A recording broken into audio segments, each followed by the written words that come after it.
I'm sorry about what happened. I overreacted. As a token of apology, my lab's representative, Amana Suzuha, would like to present you with a gift.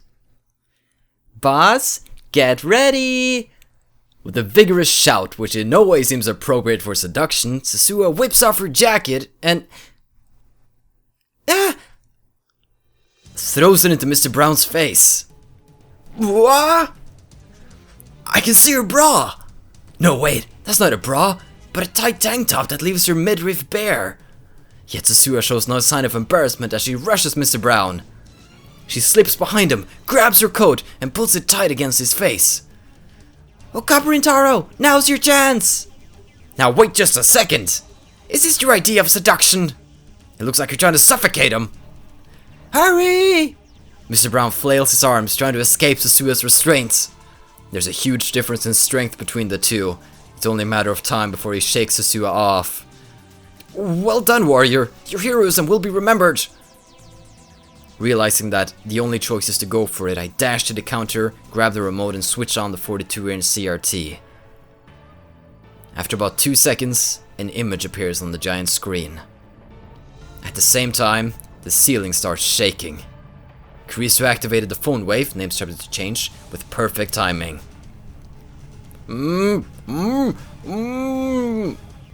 It's shaking again, Caparintaro. What's going on? Did she really take off her clothes without knowing why?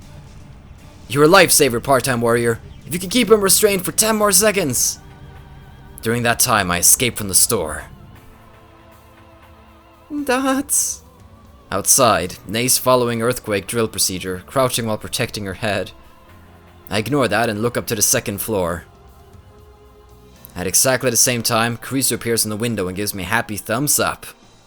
But a second later, she blushes, shoots me a glare, and disappears inside as if nothing happened. What's with her attitude? I'm risking my life here. In any case, the experiment was a success. The 42-inch CRT was the key, as I suspected. Now, how do I explain this to Mr. Braun? I don't want him to kick us out of the building. Perhaps I shouldn't have left it to Suzuha. I timidly peek into the store to gauge the situation. Come on, boss, give me back my jacket! Suzuha is there, fidgeting in her tank top as Mr. Braun glares down at her. Shadab, I'm confiscating this! You pervert! You're the pervert, throwing your shirt in my face like some kind of dancer? That was pretty kinky. Gotta remember to thank Okabe after I kill him. Kinky? Don't say things like that. It's gross. Anyway, you can work like that for the rest of the day. Go stand up front and use that flat tummy of yours to attract customers. I'll tell Nay on you. Ha! Who's she gonna believe? You or her old man? Damn. No problems here. Suzuha's seduction strategy worked, I guess. Mr. Braun. What a guy. I thought they were fighting or something at the end of the last episode. I thought it was gonna get dramatic, not comedic. A little while later, I'm lying on the sofa watching high school basketball. Because why not? Kumamoto and Aichi are locked in a fierce struggle for the playoffs. Just then, the clack-clack of the sewing machine in the lounge suddenly stops. Okarin, can you come here? She motions to me while holding the costume. What does she want? I walk over to her. Can you hold this for me? Spread it out like whap. Mayushi, say whap again. Whap. I got a whap. Stop it already, perv. Oh, wait, that was Kurisu. I follow Mayuri's directions and spread the costume out by the sleeves. She inspected from a few paces away. It's hard to believe, given her usual ditziness, but Mayuri is very serious about her art. That's why cosplayers value her costume so highly. The costume I'm holding now is custom made for Lukaku. I thought Lukaku was against it, but I guess Mayuri managed to persuade her. Okay, thanks. Then again, let me have a look at some of the messages here. By the way, I don't think I actually managed to reply to this Ferris email. I had to replay some, and I think if I get a message and I don't like reply to it straight away, do I lose the chance to reply? It kind of seems that way. Wait, maybe actually Lukaku Mayuri. Oh, okay. We have the waifu pair of the century here. Mayuri looks tired. She's been working all night. But that doesn't dim the brightness of her satisfied smile. Finished! It's done? Yep, I finished before Christian. We were racing. You win, Mayuri. Congratulations. Damn you, assistants. She treats me and Dari like garbage, but Mayuri gets the sisterly touch. Actually, I'm just about finished too. Karisu connects the 2 cords she's holding. Done. Celebration is in order. But nobody cheers. It's a tie. Man, I'm tired. I want Ferris time to comfort me. Honestly, I don't feel like cheering either. And it's not because I'm tired. We worked around the clock for 3 straight days to finish the time leap machine, but now that it is complete, I realize that part of me never truly believed it would happen.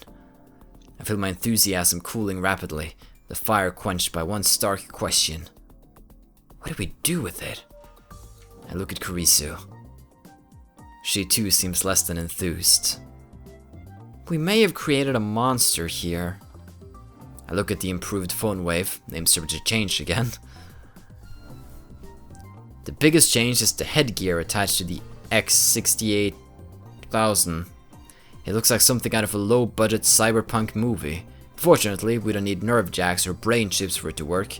You just put it on and let the sensors do the rest. Why don't we decide what to call it first? I vote Heavenly Express. Phone Wave 3rd edition version 1.00. Numbers are hard. Silly hat Phone Wave John. I vote for that one too. No consensus. You guys have too much free time. Does that mean you're abstaining from the vote? Time leap machine. That's terrible. Come on, simple is best, right? I mean, that's what Okaba has been calling it for the past 2 days. Looks like my assistant has zero naming sense. I don't want to hear it from that Shuniboyo headcase like you. Oh, so Makizushi knows the word Shuniboyo. But I don't. I sense your otaku level is quite high. I heard it from a friend. I have no idea where it comes from. Ha, a bold-faced lie. She should just confess to being an ad channeler. Karisu meets my grin with an icy glare. It's up to you, Mayuri. Choose one. Whenever the lab is divided on a name, the right to decide belongs to Mayuri. I think Time Leap Machine is fine. Silly Hat Phone Wave Chan is super close though. Somehow I knew she'd say that. Like I said, simple is best. Mayuri gets it. I want to object, but it's an unwritten rule not to complain once Mayuri's made a decision. Very well, Time Leap Machine it is. Assistant, explain for us all how the Time Leap Machine works. I know the basics, but I want to hear details. Karisu nods and stands in front of the whiteboard. In short, this device converts memories to data and sends them to the past. Let's begin with what we all know. By a freak coincidence, the phone wave is able to produce ring singularities, much like John Teeter's time machine. The ring singularity is made naked and stable by a device known as a lifter. In our case, that's the 42-inch CRT downstairs. Through the ring singularity, we're able to send up to 36 bytes of data to the past. The signal can only be received by phones. While that does limit the range of effect, it also removes an element of uncertainty from the equation. Unlike D-mails, memory data is sent in the form of a phone call, so we will be using a phone number, not an email address, to set the destination. She's explained the basics. Next, she'll explain the modifications she made to turn the phone wave, name subject to change, into a time leap machine. Name subject to change. It's kind of a tongue twister. The phone wave now has headgear attached. Okay. A hippo? This headgear records the nerve impulses in the temporal lobe of the brain, specifically the CA3 region of the hippocampus, where memories are stored. The hippocampus is divided into 3 histological sections, CA1, CA2, and CA3. CA refers to the name given to the hippocampus by anatomist Garingert. in 1742. Corno Amones, the Horn of Amun. Then, using VR technology, we encode the nerve impulses into electrical signal data. It comes out to approximately 3.24 terabytes. 3.24 terabytes? It's less than I expected. We're talking about the entirety of a person's memories. By the way, we'll set it up so that the data decodes automatically after a certain amount of time. Anybody well versed in programming can do this. I had Ashida make the code. Anyway, next we send the memory data through the net to the LHC in France. This building has a direct line to CERN for some reason, so we can transfer data at insanely high speeds. How long does it take to send 3.24 terabytes of data? We have 64 direct lines in parallel, so if we send it in 64 parts, it should upload in about 45 seconds. That's not a bad upload rate for 3.3 terabytes. That's pretty fast.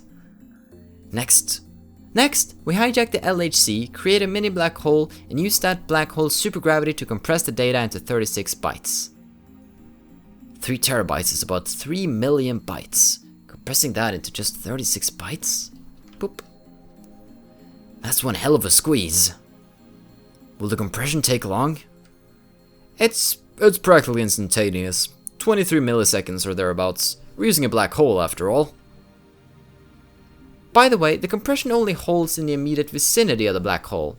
Once the data leaves that area, it will begin to decompress on its own. This too takes 23 milliseconds. It has to make it back to the X68000 and into the phone wave within that window. It's only 36 bytes, shouldn't be a problem. Continue, Christina. While the data is being compressed, we use the phone wave to generate a Kerr-ring singularity. When the electron discharge phenomenon occurs, we take the 36 byte data, patch it in, and send it to the past. Boop. Just gotta get some screenshots of this. This part is just like a D-mail. The data travels to the specified time where it arrives at the recipient's phone. By now, 23 milliseconds should have passed, so the data will be fully decompressed. Next, the decoding program runs, converting the data back into nerve impulse signals. These signals are discharged from the phone's earpiece at approximately 0.02 amperes, a pretty weak charge. If the recipient has the phone to his ear, they should go straight into his brain, assuming he answers his phone. If it doesn't, the transfer fails. Fortunately, we lose nothing but that copy of the memory data. Why a phone call instead of an email? Because we need the recipient to put a phone to his ear, otherwise the signals won't reach his temporal lobe. She indicates the side of her head. In this area, you have the frontal lobe and temporal lobe of the brain. As I explained before, the hippocampus, where memories are stored, is inside the temporal lobe. What if somebody else picks up your phone? The phone sends out electrical impulses that pass through the temporal lobe and into the hippocampus, overriding the recipient's memories. Okay, so... yeah. That seems like a plan. At the same time, the phone sends impulses that stimulate the frontal lobe as well. This is important. Remember that the frontal lobe is responsible for sending retrieval signals to the temporal lobe. This is how you remember things. By stimulating the frontal lobe, we force it to send retrieval signals key to the new memory data. Thus, the recipient recalls all of those memories as if they were his own. Which, of course, they are or will be in the future. This happens in less than a second. Now the recipient has the same memories as the sender. The time leap is complete. If the data came from 1 week in the future, the recipient will remember that week as if he experienced it firsthand. We need to be aware that consciousness and personality aren't transferred. Both of those depend on the recipient. A recipient. Explain it with boobs! Boobs? Carissa dissolves into a blushing, stammering mess. Looks like it's up to me to answer Daru's question. Not with boobs, obviously. Let's say we send your memories to you in grade school. Right now, you're some kind of omnisexual pervert who thinks inanimate objects are hot, but in elementary school, you were still an innocent child. I was a boring little bastard who did nothing but study. What of it? Basically, that little bastard would suddenly have all of your perverted memories, but his personality wouldn't change. It's not like you'll become the infamous anime detective with the looks of a child and the brains of an adult. What? Oh, that sucks. This isn't like the time leaping you see in sci-fi novels. We aren't yet capable of transferring personality and consciousness. Ahem. Since you need a phone to receive the signal, you can only send the memories to the times you had one. We also need to make sure that the sender and recipient are the same person. If someone besides your past self, your parents or a friend for instance, answers the phone, then the nerve impulse signals will be projected into their brain instead. If that happens, your memories could overwrite theirs, which could obviously cause serious damage to their psyche. Kurisu ends her explanation and takes a short breath. The lab falls into silence. This seems like a lot more complicated and dangerous than the email. I exchange glances with Kurisu and Daru. I look at Mairi, but her expression is blank. I guess it was too complicated for her. So... I clear my throat. It's time for the million-dollar question. What did we do with it? Do with what? The time leap machine, of course. What did we do with it? Dots. For once, my assistant has nothing to say. I already know that she fears we created a monster. Honestly, I feel the same way. After a few moments, Kurisu finally speaks. It's too much for us to handle, that's for sure. The safest thing will be to hand her over to the government for professional research. I can tell that she's not pleased to have reached this conclusion. She obviously would prefer to experiment with this technology. After all, it's humanity's first time machine. We've finally taken our first steps towards godhood. I'm sure that the nations of the world would pay billions for just one look at our machine. The possibilities that it represents are limitless. It just doesn't feel real. Mayushi doesn't get it. That's because you didn't work on it, Mayushi. Oh, right. What about you, Okabe? And I mean you, not Hoi and Kiyuma. I agree with Kurisu that the time leap machine is dangerous. On the other hand, I want to experiment. I state my honest feelings. Kurisu gasps. But there are still questions we need to answer. This is unknown territory, not just for us, but for all of humanity. Who will time leap? I look to each of the lab mems in turn. Now the big question is going to be if they can if the whole memory transfer is going to go okay. Because so far it's only been Mr. Rintaro who's been able to remember it, Okabe. Daru quickly looks away. Mairi's expression is blank. Kurisu stares right back at me. It's hard to choose. I'll pass. Dots? Dots. Not a single person here wants the honor of being history's first time traveler. Everyone, except for Mayuri, is probably thinking about what could go wrong. What if the time leap were to fail? It's not like CERN's time machine. The possibility of becoming a jellyman is 0. This machine sends data, not the real thing. Don't let your preconceptions influence your decision. You might say it's like a cut and paste of your brain. Actually, it's more like a copy-paste, and it's just your memories. The original doesn't get erased. You seem very awfully excited about making me test this out, Kurisu. It's a very easy to understand example, but that's not the problem.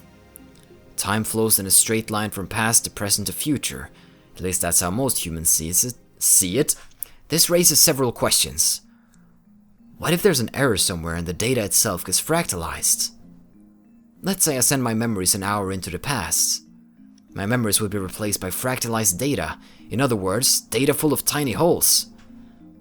Couldn't that cause memory loss? I suppose. 1 hour later, we arrive once again at the present. At that time, the me who lost his memories an hour ago and the current me conflict in my brain. Which dataset survives? Logically, the present should change as soon as you send your memories to the past. The conflicting current me disappears then. So then it's not a copy-paste at all, is it? I don't know. No one's ever experienced time travel before.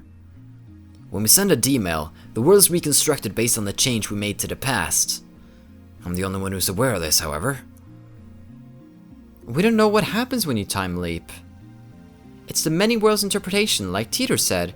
Then if it's the many worlds interpretation, like Teeter said, then the instant you time leap, it creates two possibilities. One where you shift to another world line, and one where you travel back in time on the same world line. My throat is slowly going out here. I'm sorry, there's been a lot of reading today. Of course, there must also be a world line where the current you doesn't disappear. That would likely correspond to the present that we're experiencing right now. But that's only if the many worlds interpretation holds it in the first place. I thought you didn't believe what Teeter had to say. I'm talking hypothetically. Teeter doesn't matter right now. It's the Copenhagen interpretation. Then every possible state propagates through space as a wave function. When a particular state is observed, the remaining states collapse, and that state is fixed. Wave function. In quantum theory, a function representing a quantum state. Scientists are not sure if wave functions represent reality or are a convenient mathematical abstraction to describe what goes on in quantum mechanics. Let's have a look.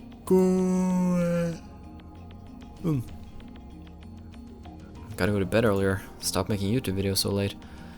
Not today. I'm not gonna fake that this is late. I haven't even had dinner yet. Well, okay. A well-known approach to the Schrodinger's cat thought experiment. In this interpretation, before the box is opened, the cat exists as a combination of two wave functions, one that is alive and one that is dead. The instant the box is opened and the cat is observed, the wave function collapses to either condition. If the cat is alive upon opening the box, the wave function collapses to become alive cat. Conversely, if the cat is dead, the wave function collapses to become dead cat.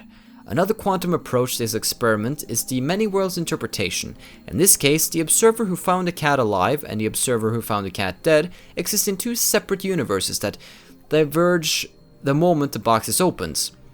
This is very similar to D-mail, it seems. The Copenhagen interpretation is currently the dominant theory. Whew.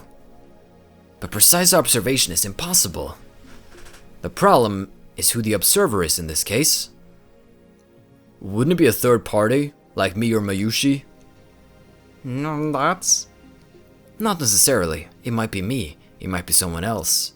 It could even be God. Yes, Morgan Freeman could see this. To begin with, the Copenhagen interpretation and the many worlds interpretation are both micro-scale theories used to explain quantum interactions. No one knows whether they can be applied to humans or to the world at large. What about my personal experiences with reading Steiner? If reading Steiner is the sort of power I think it is, then the world line model is correct. In the end, we arrive at the question of where is the self? This time leap machine only sends memories. That, I guarantee. Won't the present be reconstructed at the moment of transfer? That's what happens with Ocarin's reading Steiner, right? That makes sense where D-mails are concerned. When we send a D-mail, we're obviously interfering in past events. But time leaping is different. All you do is send your memories to the past, which isn't the same thing as sending a targeted D-mail. No, but it's almost like bound to change something. Whether the me who suddenly remembers 1 hour into the future will, in fact, change the past is something we can't know until it happens. I'm getting confused. It sounds like we're talking about the soul. Isn't that a religious question? Wait, you guys are misunderstanding something. 1 hour isn't enough time for your personality to change. You should be the same person 1 hour ago that you are now. The only difference is that you'll have an extra hour's worth of memories. How can you be sure? Well, I can't. Nobody's tried it before. This discussion's going nowhere. Personality and consciousness can't be strictly defined, so it's hard to imagine what might happen. So which is it? We don't know. We can argue the theories all we want, but in the end we can only guess. This experiment may end up shattering the preconceptions scientists and philosophers have held for centuries. We won't know until we try. That pretty much sums it up. To make matters worse, the subject must be prepared to risk damage to their psyche. Kurisu, Daru, and I say no more. We can't solve this problem. This is our limit as scientists. But haven't we accomplished enough already? The time leap machine itself is worthy of a Nobel Prize. We could sell the technology for billions, if we so choose. And if we go public with the time leap machine, we can break CERN's monopoly on time travel technology. That's enough. It has to be. Like why are people so excited about like time machines? Like, if that's something that becomes publicly available, doesn't that like create just utter chaos? Or would it just create so many world lines that you would always be on a world line that's not affected? But I don't know. I've never seen the appeal of a time machine. Like, maybe the concept of if I could go back to this point in my life, maybe, but like the whole time machine, like, I never seen the point, really, of doing it. Yeah. Hey. Myri, who has been observing the discussion with glassy eyes, opens her mouth to speak. I have an idea. Why don't we make a banana time leap instead? Oh, Mayuri. Bananas don't have brains like people do. Oh, you need a brain, huh? Mayuri never changes. The atmosphere in the room gets a little more relaxed. Let's not experiment. We'll entrust the time leap machine to a suitable research institution. Then we'll announce it to the world. Seems like an awfully bad idea, considering you'd probably get killed.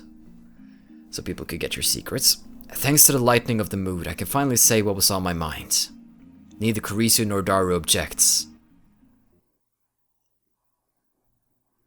Ooh, is that it then?